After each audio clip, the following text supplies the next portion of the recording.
we force ourselves to become awake.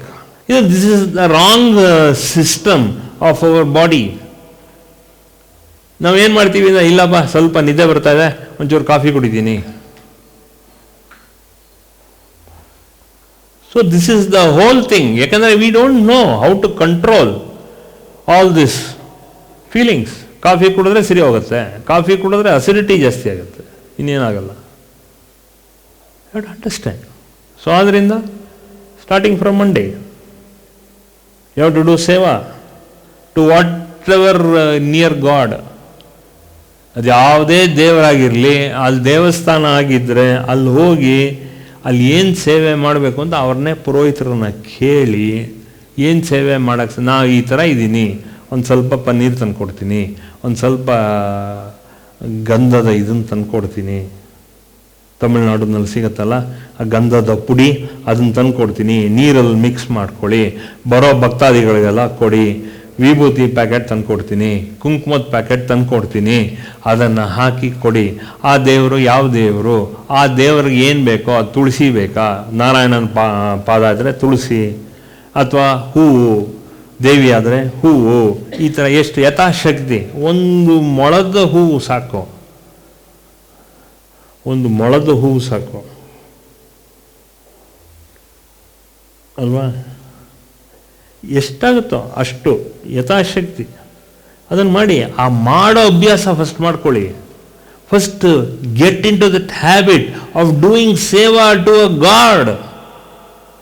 First do that. You start the practising of doing seva. ಅದು ಮಾಡ್ಕೊಳ್ಳಿ. ನೀವು ಬರೀ ದೇವರಿಂದನೇ ತಗೊಳ್ತೀರಾ? ನೀವು ನಿಮ್ಮಿಂದ ಏನಾಗಿದೆ ದೇವರಿಗೆ? Tell me, what have you done to God? Have you done any kind of a ಸೇವಾ to god? ನೋಡಿ, ನೀವು ದೇವರು ಎಲ್ಲ ನೋಡ್ತೀರೋ ಅಲ್ಲಿ ಹೇಳ್ತಾರೆ ನೋಡಿ, ನೀವು ಹಂಗೆ ಮಾಡಿ ಒಂದು ವಾರ ನೋಡಿ, ಆಗ ಹೇಳ್ತಾರೆ, ಅವರೇ ಪುರೋಹಿತರು ಬಂದು ಹೇಳ್ತಾರೆ, ನೋಡಿ ನಮ್ಮಲ್ಲಿ ಏನೋ ಒಂದಿಷ್ಟು ಕೊರತೆ ಇದೆ, ಏನಾದ್ರು ಮಾಡೋಕ್ಕಾಗತ್ತೆ, ಸೇವೆ ಮಾಡಿ ಅಂತ ಕೇಳ್ತಾರೆ. It is not the Purohita telling you, it is the God who is instructing through the Purohita.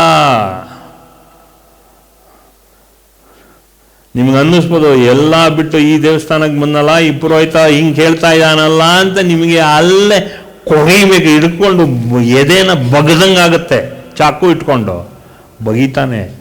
ಪರಮಾತ್ಮ ಬಗೀತಾನೆ ಆ ಥರ ಪುರೋಹಿತನ ಮೂಲಕ.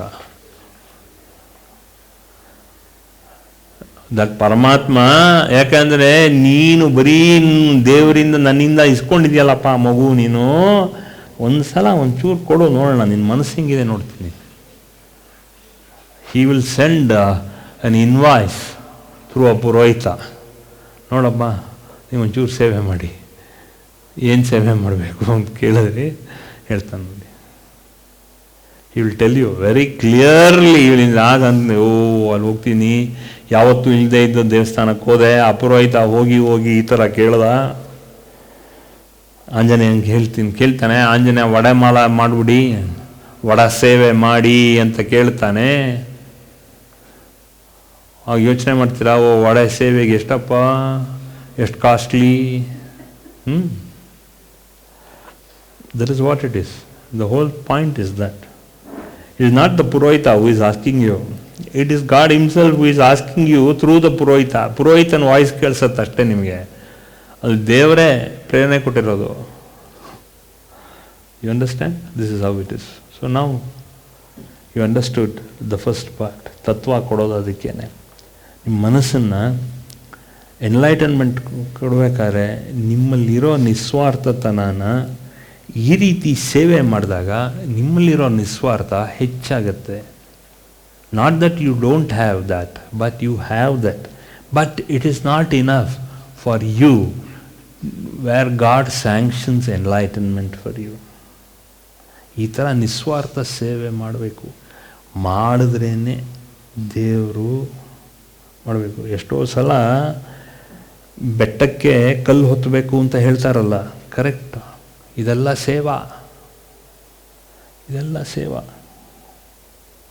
ಇದೆಲ್ಲ ಸೇವಾ. ಸುಮಾರು ಜನ ಭಕ್ತಾದಿಗಳು ಮುಂಚೆ ಬರ್ತಾಯಿದ್ರು. ನಾನು ಒಬ್ಬ ಭಕ್ತನಿಗೆ ಹೇಳಿದೆ, ನಾನು ಸೇವೆ ಮಾಡಬೇಕು ಅಂದಿದ್ದೀನಿ. ನೀನು ಸೇವೆ ಮಾಡಬೇಕಾದ್ರೆ ನಿನ್ನ ಮನಸ್ಸಲ್ಲಿರೋ ಅಹಂಕಾರ ತೆಗಿ ಫಸ್ಟು. ಸೇವೆ ಮಾಡಬೇಕಾದ್ರೆ don't expect anything from that God. You do you show your intention very clear. ನೀನು ಸೇವೆ ಮಾಡಾದ್ಮೇಲೆ ಸರಿ ಇರುತ್ತೆ. ಅದಕ್ಕೆ ನೀನು ಏನು ಮಾಡಬೇಕು, ನಿನ್ನಲ್ಲಿರೋ ಪ್ಯಾಂಟು ಶರ್ಟ್ನ ಬಿಡಬೇಕು. ದೇವ್ರ ಸೇವೆಗೆ ಹೋದಾಗ ಪ್ಯಾಂಟು ಶರ್ಟ್ನ ಕಾನ್ಸೆಪ್ಟ್ ಬಿಡಬೇಕು. ಆ ದೇವ್ರಿಗೆ ಸೇವೆಗೆ ಹೋದಾಗ ಪಂಚೆ ಮತ್ತು ಶಲ್ಯ ಗಿಲ್ಯ ಹಾಕ್ಕೊಳ್ಳದೆ ಅದಕ್ಕೆ ಏನು ಬೇಕಾಗಿರೋ ವಸ್ತ್ರ, ಓಕೆ, ಆ ವಸ್ತ್ರ ಹಾಕ್ಕೊಂಡು ಪಂಚೆ ಹಾಕ್ಕೊಂಡು ಆ ದೇವರಿಗೆ ಸೇವೆ ಮಾಡೋದು ಕಲಿಬೇಕು. ಹೇಗೆ ಮಾಡಬೇಕು? ಆ ದೇವರಿಗೆ ಏನು ಮಾಡಬೇಕು, ಬರೋ ಭಕ್ತಾದಿಗಳಿಗೆಲ್ಲ ಅಲ್ಲಿ ಏನು ವಿಶೇಷ ಇದೆಯೋ ಆ ವಿಶೇಷ ಸಂತರ್ಪಣೆ ಥರ ಆ ಪ್ರಸಾದ ಕೊಡಬೇಕಲ್ಲಿ. ಆ ದೇವರಿಗೆ ಏನು ವಿಶೇಷನೋ ಆ ದೇವರ ಪ್ರಸಾದನ ನೀನು ಹಂಚಬೇಕು. ಪೊಂಗಲ್ ಆದರೆ ಪೊಂಗಲ್ಲು, ಕೊಬ್ಬರಿ ಸಕ್ಕರೆ ಆದರೆ ಕೊಬ್ಬರಿ ಸಕ್ಕರೆ, ಬಾಳೆಹಣ್ಣು ಆಯಿತು ಅಂದರೆ ನಿನ್ನಲ್ಲಿ ನಿಸ್ವಾರ್ಥ ಇರಬೇಕು. ನಿಸ್ವಾರ್ಥ ಎಲ್ಲ ಬರಬೇಕು. ಅದು ಬಂದಾದ ಮೇಲೆ ನೋಡು, ನಿನಗೆ ಆ ದೇವಸ್ಥಾನ ಬೆಳೆಯುತ್ತೆ, ನೀನು ಬೆಳಿತೀಯ. ನೀನು ಬೆಳೆಯುತ್ತೆ, ದೇವಸ್ಥಾನ ಬೆಳೆಯುತ್ತೆ. ಹೀಗೆ ಒಬ್ರು ಮೇಲೆ ಹೋಗ್ತಾರೆ. ಆ ಮೇಲಾದಾಗ ನಿನಗೆ ಒಂದು ಸ್ಟೇಜ್ ಬರುತ್ತೆ. ಆಮೇಲೆ ನಿನಗೆ ಅನಿಸುತ್ತೆ ಈ ಪ್ಯಾಂಟು ಶರ್ಟ್ ಬಿಡಬೇಕು, ನಿನ್ನ ವೃತ್ತಿ, ಆ ವೃತ್ತಿನ ಬಿಡಬೇಕು ನಿನಗೆ ಬರುತ್ತೆ. ದೇವ ಸೇವೆನೇ ಅಪಾರ ಅಂತ ಹೇಳಿ ಆ ಸೇವೆ ಮಾಡೋಕ್ಕೆ ನಿನಗೆ ಮನಸ್ಸು ಬರುತ್ತೆ. ಅದಕ್ಕೆ 1 ವರ್ಷ 2 ವರ್ಷ ಆಗುತ್ತೆ. ಬಟ್ ನಿಸ್ವಾರ್ಥವಾಗಿ ಇದನ್ನು ಮಾಡ್ತಾ ಬಂದಾಗ ಚೆನ್ನಾಗಿ ಆಗುತ್ತೆ ಅಂತ ಹೇಳಿದೆ. ಈಗ ಮಾಡ್ತಾ ಇದ್ದಾನೆ ಅದನ್ನೇ ಆ ವ್ಯಕ್ತಿ. ಆಯಿತಾ? That is what he is doing. Okay, this I told him about 3 years ago. 3-4 ವರ್ಷ ಆಯ್ತು ಈಗ ಮಾಡ್ತಾ ಇದ್ದಾನೆ ಅವನು. He is doing it. ಆಯಿತಾ? ಎಲ್ಲ ರೀತಿ ಒಂದು ಒಳ್ಳೆ ಅನುಭವಗಳಾಗ್ತಾ ಬರುತ್ತೆ ನಿನಗೆ. ಇದು ಮಾಡ್ತಾ ಮಾಡ್ತಾ 1 ವರ್ಷ ಆದಮೇಲೆ ನಿಂಗೆ ಅನುಭವ ಆಗುತ್ತೆ. ನೀನು ಮೋರ್ ಯು ಇಂಟೆಲಿಜ್ ಇನ್ ಸೇವಾ, the more you will get all these. ಅದು ಜನ ಬರ್ತಾರೆ. ನೀನು ಫಸ್ಟು ಬಂದಾಗ ನಿನಗೊಂದು ನಿಮ್ಮ ಮನೆಯವರೇ ಎಲ್ಲ ಸೇರಿಸಿ ಒಂದು 50 ಜನ ಇರ್ತಾರೆ ಆ ದೇವ್ರ ಸೇವೆ ಮಾಡೋಕ್ಕೆ. ಹೋಗ್ತಾ ಹೋಗ್ತಾ ಹೋಗ್ತಾ ಒಂದು ವರ್ಷದಲ್ಲಿ ಏನಿಲ್ಲ ಅಂದರೂ 5,000 ಜನ ಬರ್ತಾರೆ. 2 ವರ್ಷದಲ್ಲಿ ಆ ಇಡೀ ಊರು ಮತ್ತು ಅಕ್ಕಪಕ್ಕ ಇರೋ ಊರೆಲ್ಲ ಬರ್ತಾರೆ ಆ ದೇವಸ್ಥಾನಕ್ಕೆ. ಅದನ್ನು ಮಾಡು, ನೀನು ಅದನ್ನು ಮಾಡು, ಆಗ ನೋಡು. ಆಮೇಲೆ ನೀನು ಬರಬೇಕು ಅಂದರೂ ಇಲ್ಲಿ ನೀನು ಬರೋಕ್ಕಾಗಲ್ಲ. ನೀನು ನನಗೆ ಫೋನ್ ಮಾಡಬೇಕಾದ್ರೂ ನೀನು ನನಗೆ ಫೋನ್ ಮಾಡೋಕ್ಕಾಗಲ್ಲ. ಯಾಕೆಂದರೆ ಇದೇ ಸೇವೆ. ನೀನು ಮಾಡೋ ಸೇವೆಗೆ ಆ ದೇವರು ನಿನ್ನ ಪಕ್ಕ ಬಂದು ಲೀನ ಆಗ್ತಾನೆ, ನಿನ್ನ ಜೊತೆಗೆ ಸೇರಿಕೊಂಡು ಲೀನ ಆಗ್ತಾನೆ. ನೀನೊಂದು ಕಡೆ ಅವನೊಂದು ಕಡೆ ಇರ್ತಾನೆ. ಹೋಗ್ತಾ ಹೋಗ್ತಾ ಹೋಗ್ತಾ ಹೋಗ್ತಾ ಐಕ್ಯವಾಗಿ ಹೋಗ್ತೀರ. ಇಬ್ಬರು ಐಕ್ಯವಾದಾಗ ನೀನು ಒಂದೇ, ಆ ಪರಮಾತ್ಮನೂ ಒಂದೇ ಅಂತ ಆಗೋಗ್ತೀರ. ಇವತ್ತಿನ ದಿವಸ ಸುತ್ತಮುತ್ತ ಇರೋ ಊರಿನ ಜನ ಎಲ್ಲ ಬರ್ತಾರೆ, ಆ ಊರ ಬರ್ತಾರೆ. ಈಗಲೂ ಅಷ್ಟೇನೆ, ಶರ್ಟು ಪ್ಯಾಂಟು ಎಲ್ಲ ಹಾಕೊಂಡವನು ಈಗ ಈ ಥರದ್ದೊಂದು ಕೆಂಪು ವಸ್ತ್ರದ ಬಟ್ಟೆ ಹಾಕೊಂಡು ಮೇಲೆ ಏನೋ ಮೇಲ್ಗಡೆ ಯಾವುದೂ ಇಲ್ಲ ಅವನಿಗೆ. ಬನಿಯನ್ ಹಾಕ್ಕೊಳ್ತಾನೆ ಒಂದೊಂದ್ಸಲ, ಇಲ್ಲಾಂದರೆ ಬನಿಯನ್ನೇ ಹಾಕ್ಕೊಳ್ಳಲ್ಲ. ಅದೇ ಸೇವೆ. ಈಗ ಸುತ್ತಮುತ್ತ ಇರೋರೆಲ್ಲರೂ ಬರ್ತಾರೆ ಅವನ ಹತ್ರ. ಏನು ಸ್ವಾಮಿಗಳೇ ಅಂತ ಬರ್ತಾರೆ. ಓಕೆ, ಪ್ಯಾಂಟು ಶರ್ಟ್ ಹಾಕ್ಕೊಂಡವನು ಹಿಂಗೆ ಬಂದ ನೋಡಿ. ಅದೇ ದೇವರು ಐಕ್ಯ ಆಗ್ತಾರೆ. ಕೋಲಾರ ಪಕ್ಕ ಒಂದು ದೇವಸ್ಥಾನನೇ ಮಾಡ್ತಾ ಇದ್ದಾನ ಅವನು. ತುಂಬ ಅದು ಶಕ್ತಿಪೀಠ ಕೋಲಾರ ಪಕ್ಕ.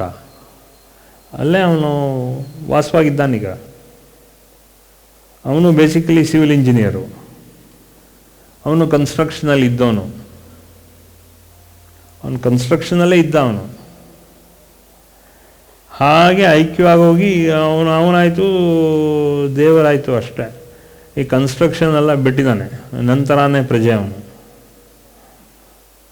ನನ್ನ ಪೂರ್ವಾಶ್ರಮನೂ ಒಂದೇ, ಅವನ ಪೂರ್ವಾಶ್ರಮನೂ ಒಂದೇ.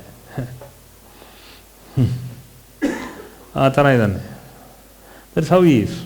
ಸೊ ನಿಮಗೇಂತ ಕೆಲವು ಇರುತ್ತೆ, ದೇವರ ಕಡೆಗೆ ಸೇವೆ ತೊಡಗಿಸಿದ್ರೆ ತನಗೆ ತಾನೇ ಆಗುತ್ತೆ, ನಿಮಗೇನು ಆಗೋದು ಬೇಡ. ಅವನು ಈಸ್ ಎಮ್.ಇ. ಅಂದರೆ BA ಮಾತ್ರ ಅಲ್ಲದೆ ME ಬೇರೆ ಮಾಡಿದ್ದಾನೆ ಅವನು. ಮಾಡಿ and he was a certified kind of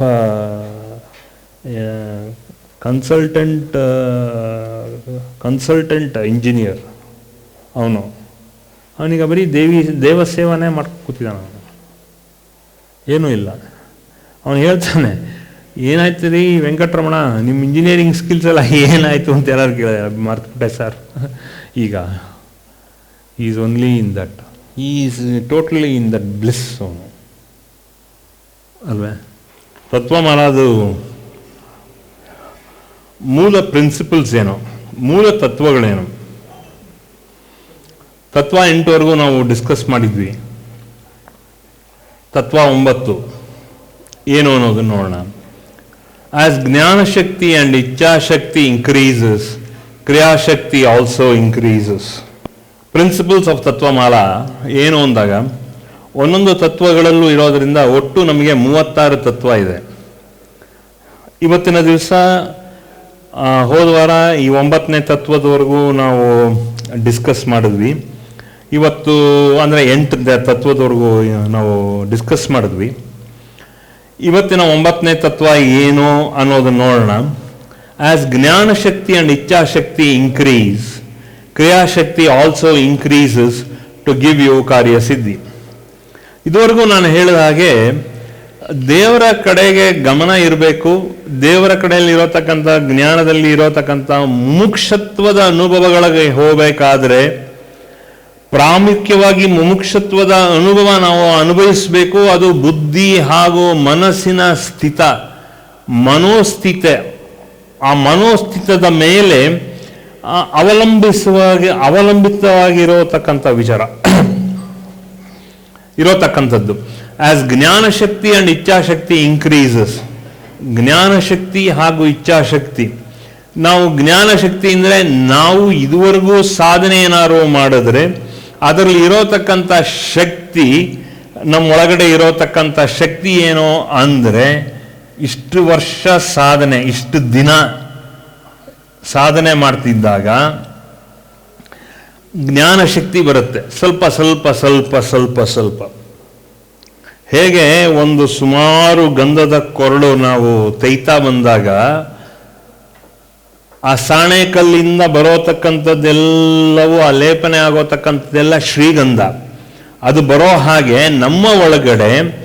ನಮ್ಮೊಳಗಡೆ ಇರೋತಕ್ಕಂಥ ಜ್ಞಾನಶಕ್ತಿ, ನಮ್ಮ ಅರಿವು, ನಮ್ಮ ವಿದ್ಯಾಭ್ಯಾಸ, ನಮ್ಮ ಸಂಸ್ಕಾರ, ನಮ್ಮ ಕೌಟುಂಬಿಕ ಸಂಸ್ಕಾರ, ನಮ್ಮ ಕುಟುಂಬದ ಜಾತಿ, ನಮ್ಮ ಕುಟುಂಬದಲ್ಲಿ ಇರೋತಕ್ಕಂಥ ನೆರೆ ಹೊರೆ ಅನ್ನೋತಕ್ಕಂಥ ನೆನಪು, ಆ ನೆರೆ ಹೊರೆಯಲ್ಲಿ ಇರೋತಕ್ಕಂಥ ನೆನಪರ ಜೊತೆಗೆ ಬಂಧನಗಳು, ಈ ರೀತಿ ಸಿಕ್ಕಿದಾಗ ಇದೆಲ್ಲವೂ ಜ್ಞಾನಶಕ್ತಿಯಾಗಿ ಒಂದು ಸ್ವಲ್ಪ ಸ್ವಲ್ಪ.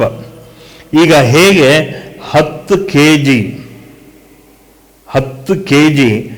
ಗಂಧನ ನಾವು ಇಟ್ಕೊಳ್ತಾ ಬಂದಾಗ ಅದು ಎಷ್ಟಾಗುತ್ತೆ, ಒಂದು 100 ಜನದಲ್ಲಿ ಒಂದು ಸ್ವಲ್ಪ ಲೇಪನೆ ಆಗುತ್ತೆ ಹಣೆಗೆ. ಅದು ಲೇಪನೆ ಆದಾಗ ಆ ಹಣೆಯಲ್ಲಿ ಅದು ಒಂದು ಶ್ರೀಗಂಧದ ಗುರುತು ನಮ್ಮ ಹಣೆಯಲ್ಲಿ ಇರುತ್ತೆ.